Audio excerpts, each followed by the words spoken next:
So this is where we come in, and Ostel has developed a tool which I helped them sort of redevelop from our original work called dental implant, and they call it the consultation tool. The idea is that it is customizable to simulate a patient condition and then quickly illustrate to a patient and explain to them what's wrong and what you're going to do to fix it. And the idea is that you want to engage the patient with this. You can go backwards and forwards in the sequence. We can print it out. We can send it to a dentist to create essentially a set of plans or a workflow for that patient. And I want to sort of jump out of my presentation here for a second and get into the consultation tool so I can illustrate what's going on. I think that's what I want to do here. Yeah, this is what the first page of the consultation tool looks like. And as you can see, we created a patient, Freddie Mercury. Probably should have created a few extra incisors for him, but give me a second. I'm just going to jump out and get onto the website. This is a web-based tool. And I'm not selling Ostel and I'm not selling the tool. I'm just illustrating how to use it. Let's see if we got this here. Okay.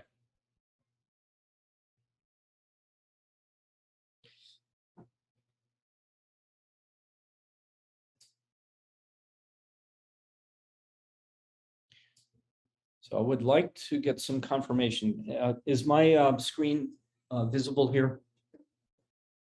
And you're back. Okay, so I want to go quickly through. I've saved a couple of patients here. Let's see if I can find them.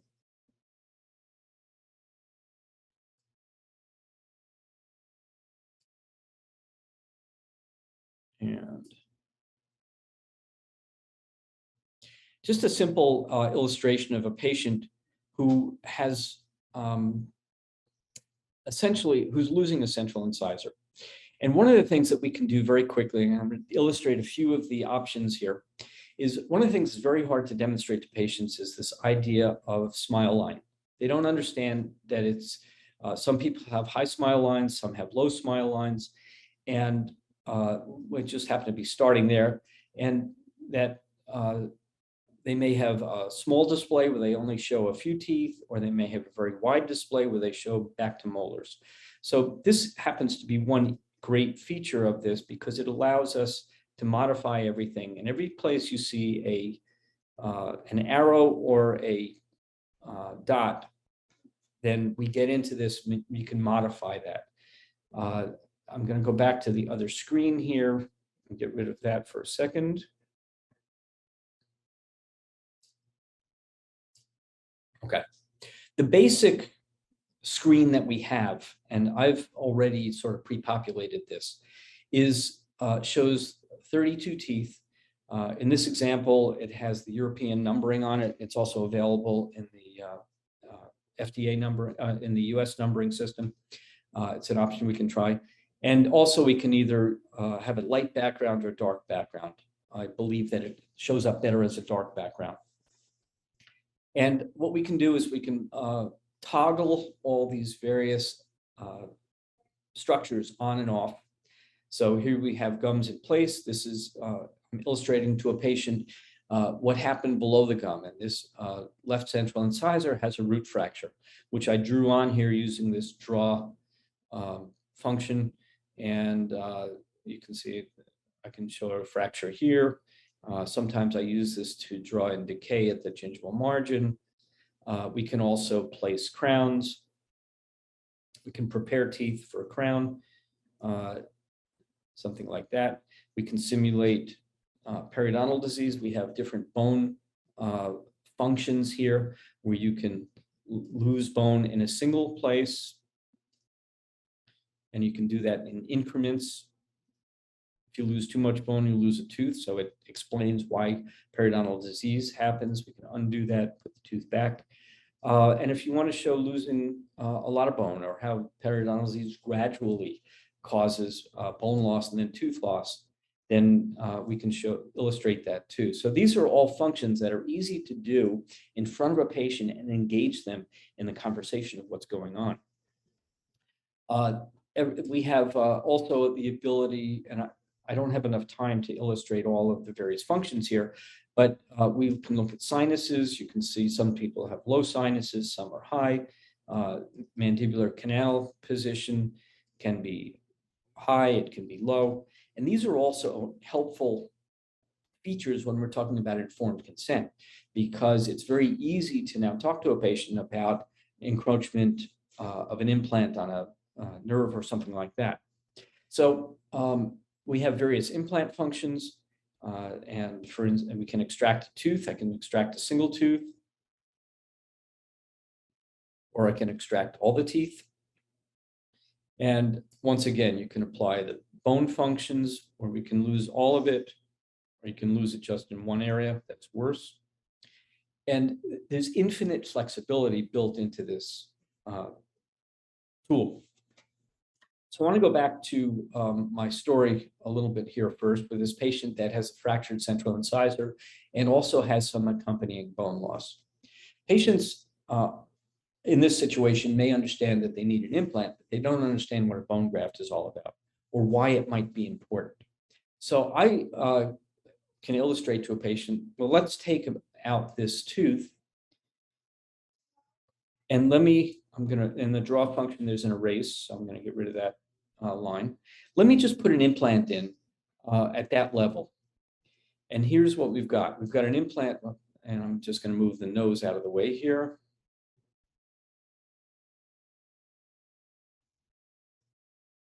Actually, I'm going to get rid of it altogether. If we just put an implant and a single crown without fixing the underlying bony problems, then we're going to be left with a huge asymmetry between the right and left central incisor. And if you have a high smile line, my dear patient, you're going to look very funny because one tooth is going to look much longer than the other and the gum line won't look right. And what's more, one of the things that we've also run into over the years is what happens if you lose two teeth that are next to each other. I'm sorry, trying to get rid of the gums. Let's assume we didn't lose one tooth, we lost two teeth, and we lost bone on two teeth. And we put two implants in with two restorations. And then we put the tissue back on. We have a huge problem when we start looking at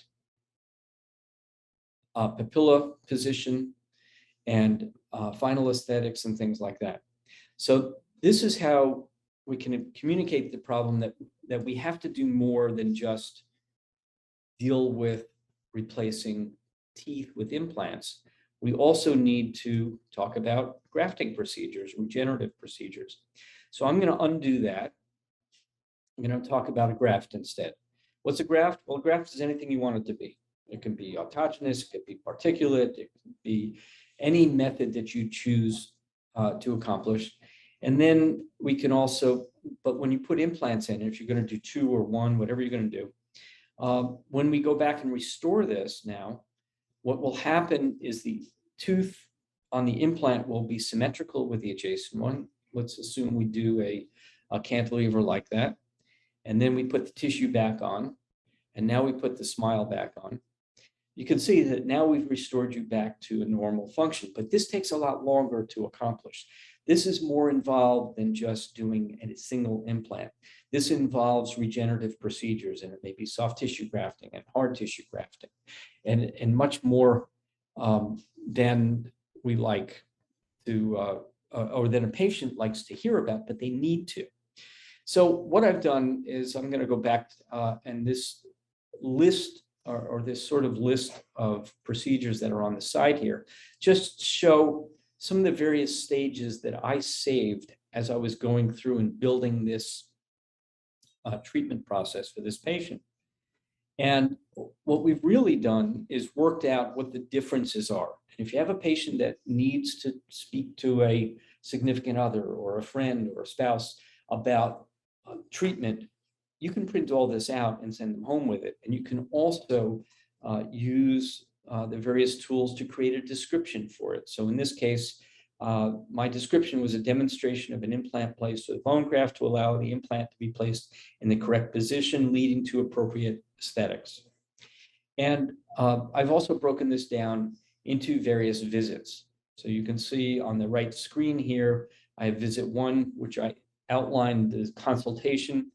I did this a fairly conventional treatment method where visit 2 is just extraction and placement of a provisional interim removable partial denture.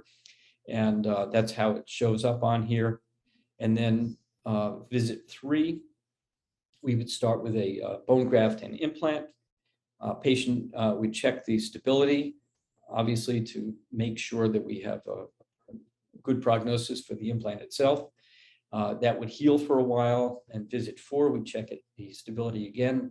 Visit 5 would get a provisional. Provisional, I outlined as having a red dot on it, so I can distinguish it later from the final.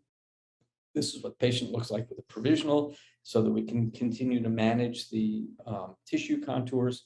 And then visit 5 is when the patient gets the final restoration. So you see that all here. But the other thing is there's another view that's available in the system, and it's called the sequence view. And what this does is it allows us to identify visit 1 and what's going to happen there. And here you see on the bottom of this screen, it says, let me start on visit 1 here. Actually, I didn't annotate that one. Visit 2 is where we really started treatment, where I'm going to extract the tooth and place a provisional for cosmetic replacement, whether it's a removable appliance or a bonded restoration, doesn't matter. You make that recommendation yourself. And then if you look up in this calendar here, I told the patient we're going to let 6 weeks go by. And then we're going to, these are the various parts of visit 2, and then we're going to get to visit 3. Visit 3, we're going to do bone grafting and implant placement. And this is approximately what it's going to look like. Then there's going to be a 10-week gap between visit 3 and visit 4. And then we're going to check stability again, and then place a provisional restoration. You can see the red dot, even though it's fairly small on your screen. And then finally, we're going to, after about 4 weeks of managing the tissue, we're going to get to visit 5 when you get the final restoration. So this answers the question fairly elegantly about how long is treatment going to take. The other thing that really helps me as a specialist accepting referrals is my referral doctors get this too. And they can speak to the patient using the same set of plans that I'm using, and they can answer the questions the same way. So it creates continuity throughout the team and really enhances this team approach for how treatment's going to work. So that's a fairly easy example. I want to, let's see if I can find the other one in here. Thought I had another one saved.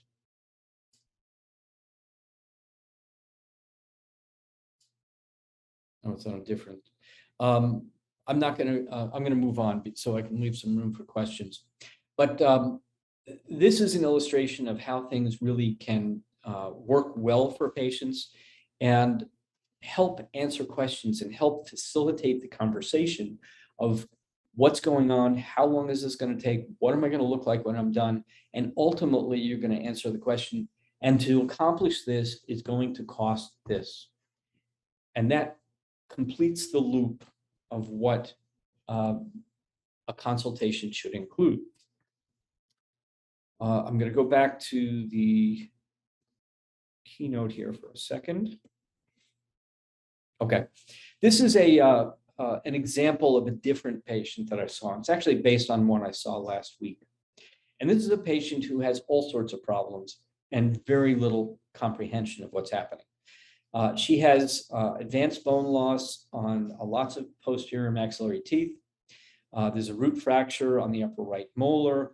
There's caries underneath several crowns. She has a few existing implants. The upper anterior teeth have a moderate amount of bone loss. And the whole problem with her was trying to describe what's going on to her and then to get the conversation to what are we going to do about this? And you have a couple of different treatment options. So let me lay them out and explain to you what the differences are. Ordinarily, this is a complex conversation. It doesn't necessarily happen in one visit because a lot of times patients need time to digest this information. But I was able to illustrate this out and say, this is our starting point. This is where you are today.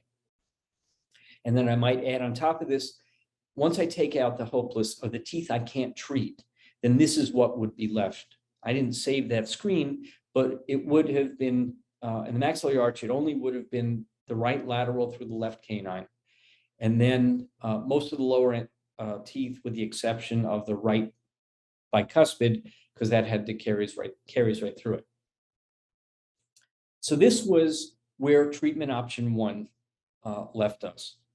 And what you can see here is that I've done some sinus grafting, I would use an internal sinus lift for those molars, also some socket grafting, which is why the colors around those implants are a little bit different.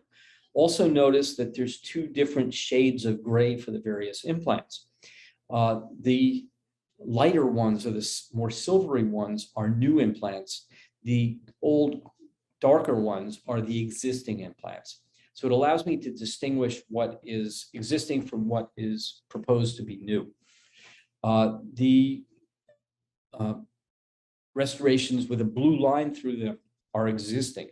The restorations with a purple line through them are new. So I can show a patient, this is what you're going to look like when we're done. And of course, I can add in the full face view and put tissue back on this, et cetera, in order to modify the look. But for the purposes of this presentation, which I'm trying to get through so we have some questions, I left all of that out. The other alternative treatment for this patient is to do a maxillary hybrid. And this is what a maxillary hybrid might look like.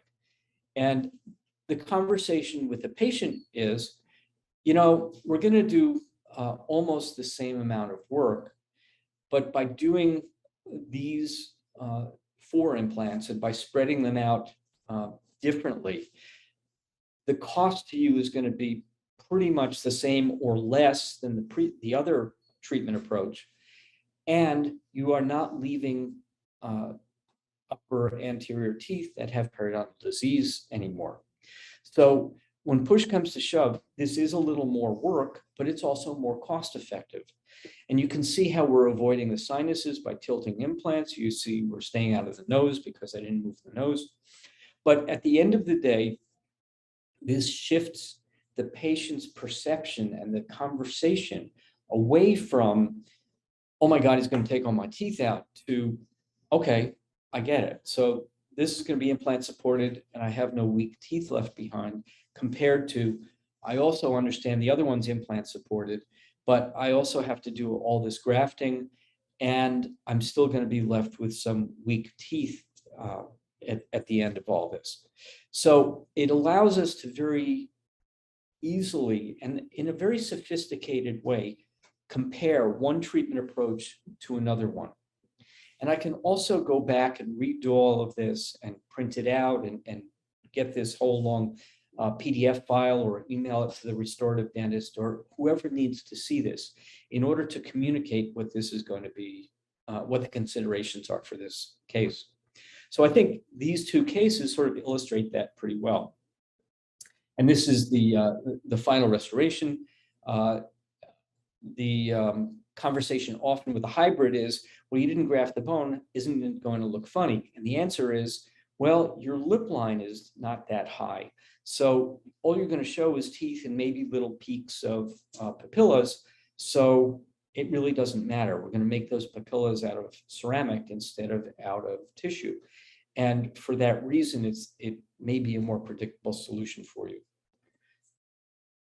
So These are just some comments of some users that have started with this and using this concept.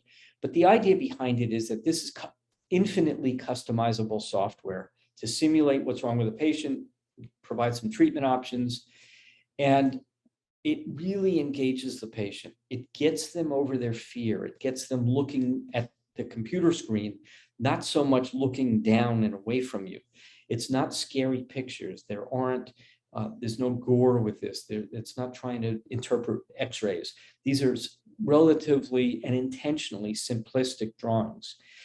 And behind that simplicity, it's really sophisticated messaging. And it follows that the medium is the message mantra that I started talking about before.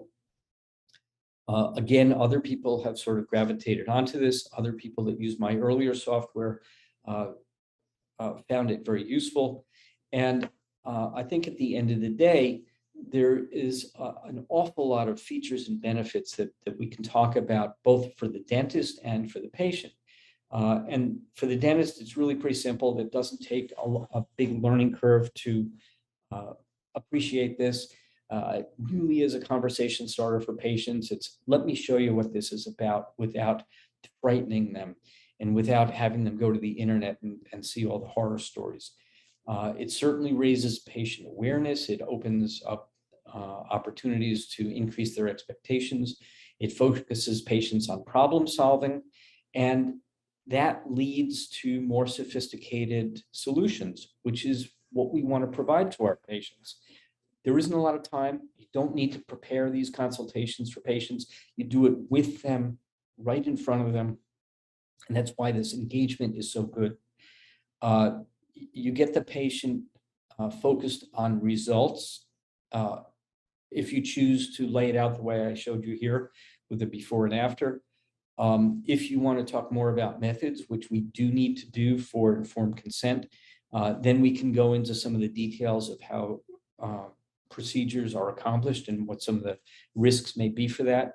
The process of focusing patients on results first is a concept called backwards planning. I thought I created that term, and then I found other people using it commonly. So it's not mine, but it is a good concept for treatment planning in general. I as the doctor, don't have to do all of this conversation. This is very easily delegated to treatment coordinators and other professionals in the office. And the reason is because we're all working off the same set of plans. We're all using the same tools. We're all using the same illustrations. And because of that, it creates tremendous cohesiveness in the way that these messages are delivered, and that helps patients understand and believe it too.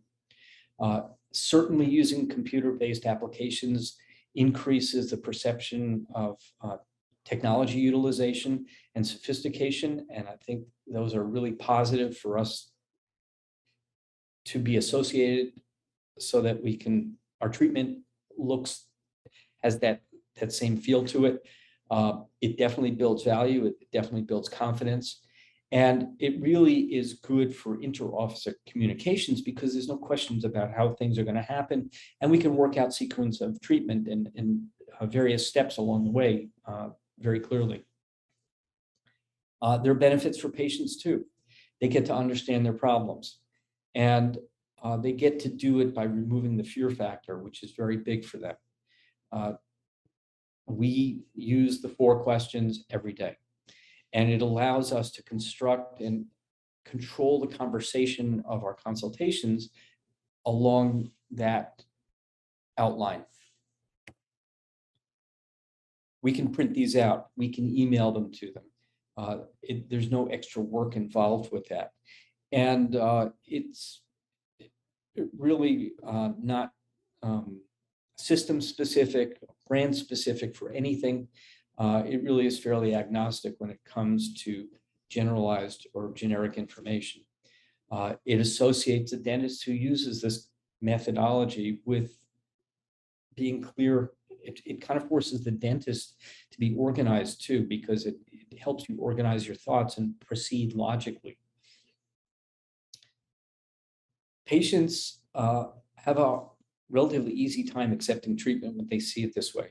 I've had many patients come in over the years that couldn't understand their problems or the proposed solutions, but when they had their issues mapped out using this kind of software, they said, aha, they got it, and they accepted treatment and moved forward from there. So just to close out, I think that treatment presentations should be organized. They should be deliberate. They should be scripted conversations that the doctor controls so that you can accomplish what you need to during one. It should be customized for each patient. We find that these visually based tools are very helpful in creating clarity for patients. And you get the subliminal benefits that go along with consultations along with that. And this systematic, intelligent plan and approach and use of tools helps to really promote the practice and acceptance of needed treatment. That's my family at my daughter's wedding last year, and I'm going to go and see if I can find the questions so that I can answer some of them. So just bear with me for a second here. Got to stop sharing. Yeah.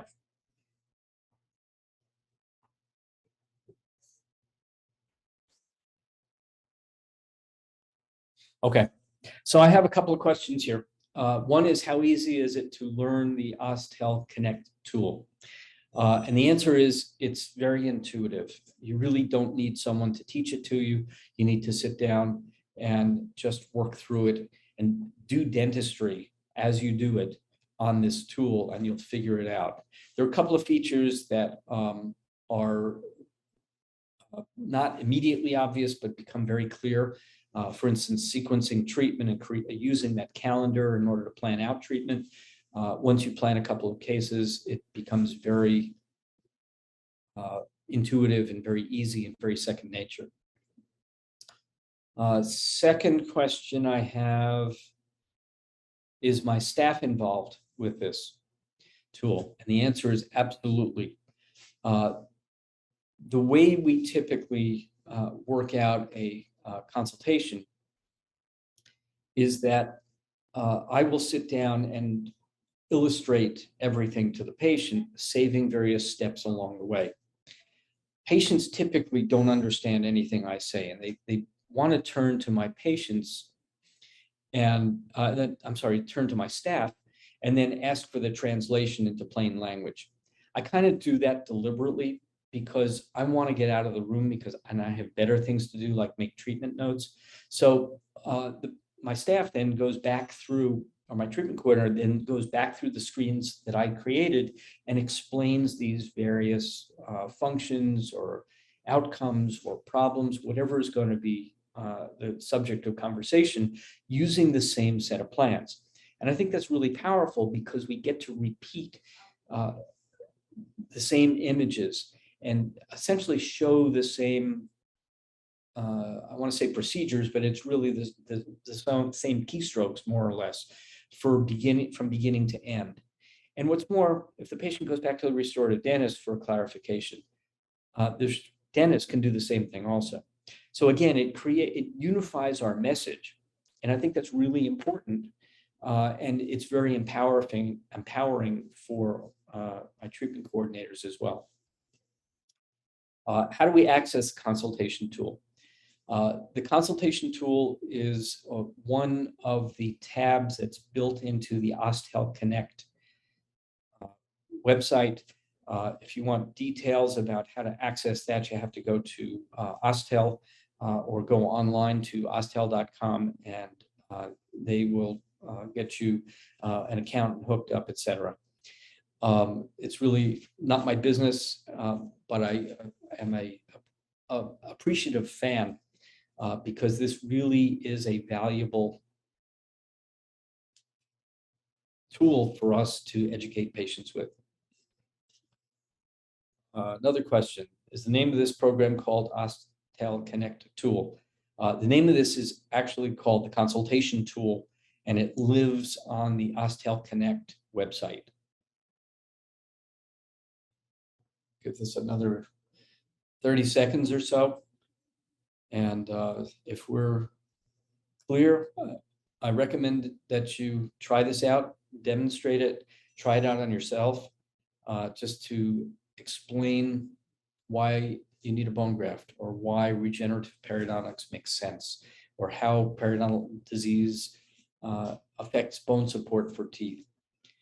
It's really helpful, and it really elevates your presentation quality and efficiency as well. So I don't see any other questions coming up. I can be reached. I'm going to put my website back on there. So if anybody would like to reach me, you can get to my get to my email address. And I appreciate the opportunity to speak to this group. I love the ITI, and I'm really happy to kick off this seminar series. So feel free to contact me directly if you have any questions, and thank you very much.